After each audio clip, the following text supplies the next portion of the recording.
Rahul ji zero check कर लीजिए, 1 0 और भी। अच्छा सुप्रिया जी नहीं दिखाता, चलो सुप्रिया जी ने कहा मैं नहीं दिखाता। ये कांग्रेस की सीटों की बात नहीं है, मैंने छोड़ दिया सुप्रिया जी। सुप्रिया जी वो रेफरेंस सुप्रिया जी अगर आपको लगता है कि हमने मध्यम वर्ग के लिए 0% टैक्स किया है 12 लाख तक, अगर आपको लगता है दर्द हुआ है, आपको इससे खुशी नहीं है, सन 2014 के लोकसभा चुनाव दिल्ली की जनता ने कांग्रेस को कितनी सीटें दी? 0। 2015 के विधानसभा में कांग्रेस को कितनी सीटें दी? 0। 2019 के लोकसभा में कितनी सीटें दी? 0। 2020 के विधानसभा में कितनी सीटें दी? 0। 2024 के लोकसभा में कितनी सीटें दी? 0। 2025 के विधानसभा में कितनी सीटें दी? 0। अगर ये 0, अब बंगाल में भी तृणमूल का 0 होने वाला है। और आज हम गर्व के साथ कह सकते हैं मोदी है तो मुमकिन है, और ये मुमकिन करके दिखाया। इसका सबसे बड़ा सबूत ये बजट है, क्योंकि ये सिर्फ एक वार्षिक बजट नहीं, ये विकसित भारत का रोड मैप है और संकल्प से सिद्धि तक ले जाने का रास्ता है। लेकिन माननीय सभापति जी, जैसे ही हम लोग विकसित भारत की बात करते हैं, विपक्ष के पेट में मरोड़ पड़ने शुरू हो जाते हैं। और यही नहीं, ये दर्द थोड़ा इससे भी ज्यादा दिखेगा। जावेद साहब सुनिए, पिछले कल ही नतीजे आए हैं, सुनिए। और दिल्ली के चुनाव के नतीजों ने बताया कि दिल्ली वालों ने आपदा मुक्त दिल्ली कर दी है। और ये कह दिया कि केवल नारा नहीं है, दिल्ली के दिल में मोदी है, ये करके दिखाया है। और दिल्ली वालों ने आपदा की लूट की खुली छूट, जो लूट और भ्रष्टाचार चारों ओर फैला था, आज उनको बाहर का रास्ता दिखाया है। दिल्ली में कमल का फूल खिलाया है। महान जनता ने, दिल्ली की महान जनता ने 10 साल के कुशासन और प्रदूषण को बाहर का रास्ता दिखाया। दिल्ली की जनता ने मोदी जी के विकास का मार्ग चुना है। आज मैं ये कह सकता हूं, आज अंधेरा छटा है, आपदा का बादल फटा है, दिल्ली के सौभाग्य का सूर्योदय हुआ है, क्योंकि दिल्ली में कमल खिला है, दिल्ली में कमल खिला है। यही नहीं, हमारे बड़े बुजुर्ग कहते हैं कि जब माता लक्ष्मी आपके ललाट पर आपका तिलक करने आए तो मुंह धोने ना चले जाएं, फटाफट अपना तिलक कराएं। और इसी तरह का अवसर किसी को गंवाना नहीं चाहिए। ऐसा ही मोदी सरकार ने अवसर दिया, जहां मां लक्ष्मी आप सबके द्वार आई है। 12 लाख तक कोई टैक्स नहीं लगेगा, इनकम टैक्स नहीं लगेगा, जो आज तक संभव नहीं हुआ। इसलिए तो कहते हैं मोदी है तो मुमकिन है, क्योंकि 12 लाख तक 0 टैक्स कर दिया है। और मैं विपक्ष के मित्रों से कहना चाहता हूं, अब तो थोड़ा चेहरे पे मुस्कुराहट लाइए, पूरा देश खुश है भाई, आपको भी टैक्स नहीं देना पड़ेगा। मैं आगे बताऊंगा इंदिरा जी के समय क्या क्या होता था। आज भारत के 4 ग्रोथ इंजन तय हुए हैं, एग्रीकल्चर हो, एमएसएमई हो, इन्वेस्टमेंट हो या एक्सपोर्ट हो। और हमने जो विकसित भारत के लिए लक्ष्य तय किए हैं माननीय सभापति जी, वो भी सन 2047 तक शून्य गरीबी होगी, गरीबों को गरीबी से मुक्ति मिलेगी। वहीं पर 100% गुणात्मक शिक्षा दी जाएगी, हर व्यक्ति को अच्छी स्वास्थ्य की सुविधा और सस्ते दाम पर दी जाएगी। और वहीं पर श्रमिकों का कौशल विकास होगा और उचित उनको रोजगार के अवसर दिए जाएंगे। हमारे विकास की भागीदारी में महिलाओं को 70% उनका योगदान इकोनॉमिक एक्टिविटीज में होगा।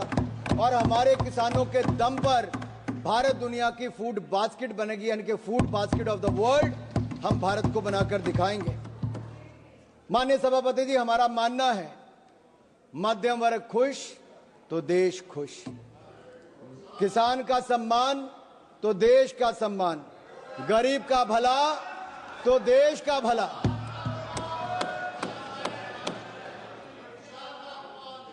सुनना ही नहीं चाहते सर। सभापति जी, अगर मैंने देश के सम्मान की बात की, गरीब के कल्याण की बात की, मध्यम वर्ग के खुशी की बात की, तो इनको दर्द क्यों हुआ है? क्योंकि 60 वर्षों तक आपने दर्द दर्द और दर्द ही दिया है और हमने दर्द से मुक्ति दिलाने का काम किया।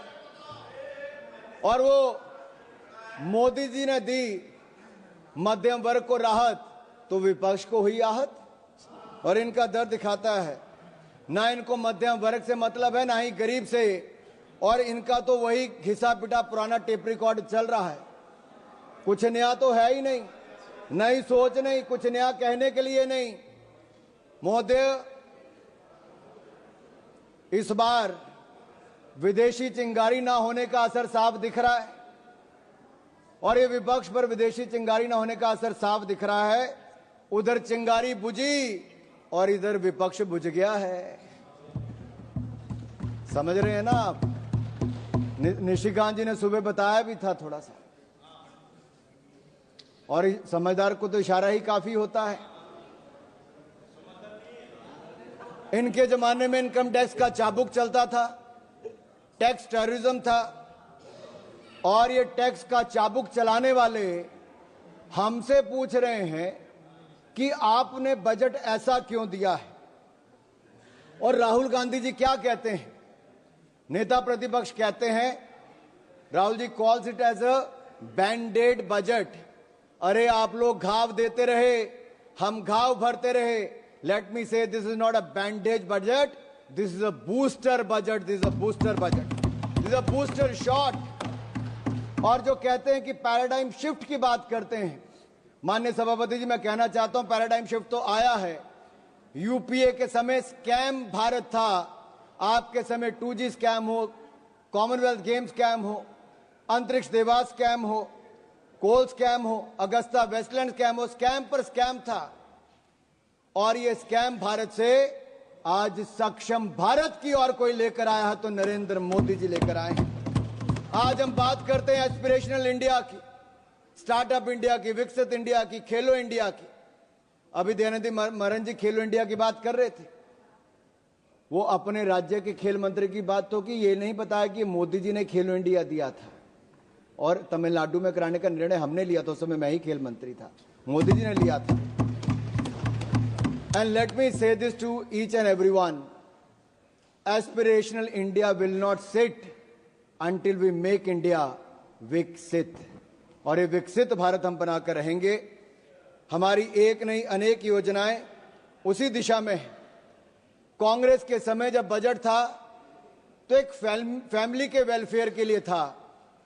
आज मोदी सरकार का बजट नेशनल वेलफेयर के लिए, नेशनल वेलफेयर के लिए। इनके लिए परिवार प्राथमिकता थी, हमारे लिए देश प्राथमिकता है। और इसीलिए आज लगातार हम लोग आगे बढ़ रहे हैं। मुझे पता है आप लोग मिडिल क्लास के नाम पे, आपके चेहरे पे दर्द क्यों दिखा। ये दर्द जो झलका है ना साहब इनका, इनके लिए मिडिल क्लास के वर्ग, टैक्स पेयर, इनकी तिजोरी भरने वाला था।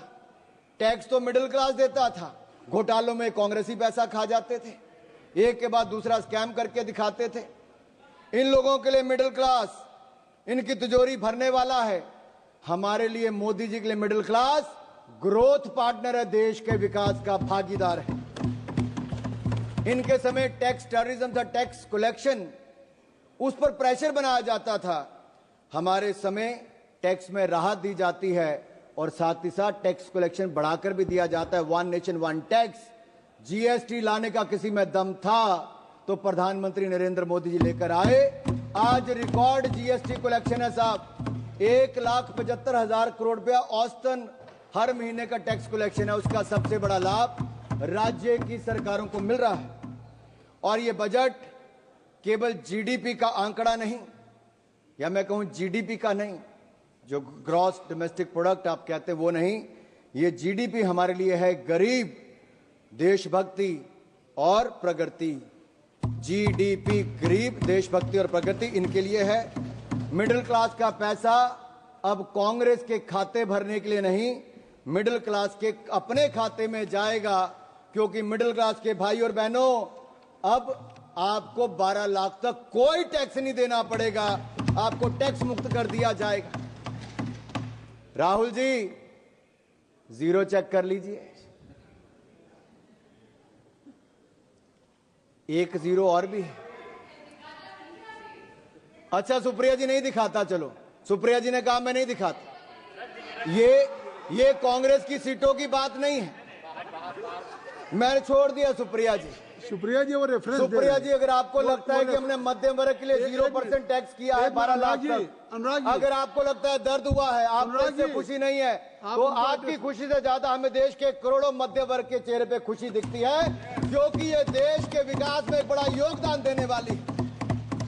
ये जीरो गिनने की बात आप उनको मत एड्रेस करिए, आप इधर एड्रेस। माननीय सभापति जी, ये जीरो चेक करने की बात मैंने राहुल गांधी जी से की, और वो आपने रेफरेंस दिया है, और मैंने रेफरेंस दिया है, और मैं आप सबके सामने पूछ, माननीय सभापति जी, सन 2014 के लोकसभा चुनाव दिल्ली की जनता ने कांग्रेस को कितनी सीटें दी? 2015 के विधानसभा में कांग्रेस को कितनी सीटें दी? 2019 के लोकसभा में कितनी सीटें दी? 2020 के विधानसभा में कितनी सीटें दी? 2024 के लोकसभा में कितनी सीटें दी? 2025 के विधानसभा में कितनी सीटें दी? अगर ये जीरो का रिकॉर्ड बनाने का काम किसी ने किया है तो राहुल जी के नेतृत्व में कांग्रेस पार्टी ने किया है।